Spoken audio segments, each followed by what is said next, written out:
Last बात, लक्ष्मी चंदवा छोड़ दी रे सांड, आम भी कर दिए बांड, और उस रांडंगाड़ी में के ने मुंह पिटवाया था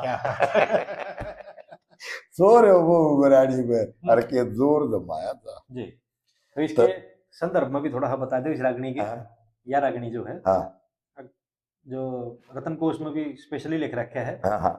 1936 के बाद। हाँ 1936 के बाद ये रागनी पहले की रागनी है और पंडित जी ने कम गाई ये रागनी, इसलिए ये कम प्रचलन में ये रागनी। एक आधा तो बूढ़े बाढ़े है वह इके को एक आधा पढ़ ले उसने बढ़िया लागे है रतन कोश में, लेकिन 1936 के बाद पंडित जी ने ये कम गाई। तो दर्शकों के लिए भी बता दें रतन कोश में तो ये लिखी हुई है, ग्रंथावली में ये नहीं मिलेगी। नहीं रतन कोश में है।